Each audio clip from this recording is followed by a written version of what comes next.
Sekitar 400 guru honorer SMA dan SMK di Sulawesi Selatan hingga kini belum menjadi pegawai pemerintah dengan perjanjian kerja atau P3K.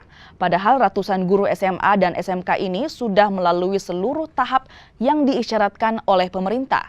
Menurut mereka, sejumlah formasi penempatan guru di wilayah Sulawesi Selatan masih cukup banyak untuk ditempati oleh 400 guru honorer yang telah lulus passing grade. Mereka berharap agar pemerintah provinsi untuk bisa menyelesaikan permasalahan mereka, lantaran mereka telah lulus passing grade sejak tahun 2021 yang merupakan syarat untuk menjadi pegawai pemerintah dengan perjanjian kerja atau P3K. Yang menjadi persoalan adalah ada teman-teman yang lolos tahun 2021, yaitu sampai sekarang belum mendapatkan penempatan, yaitu kurang lebih 500 orang.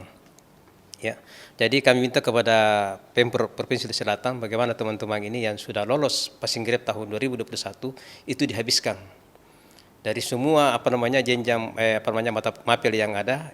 Itu saya kira bagaimana sehingga Bapak Gubernur Sulawesi Selatan mengangkat semua ini tanpa melihat bahwa dari swasta atau negeri semua diberikan kesempatan. Karena kenapa?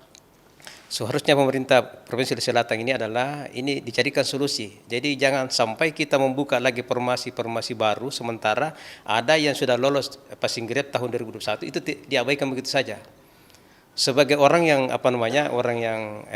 yang konsisten dengan pemerintahan, saya kira bahwa kami minta kepada Kemendikbud, Kementerian Pendidikan Nasional, Mempang RB, BKN, dan Bapak Gubernur Sulawesi Selatan bagaimana sehingga yang kurang lebih 500 orang untuk Provinsi Sulawesi Selatan ini dihabiskan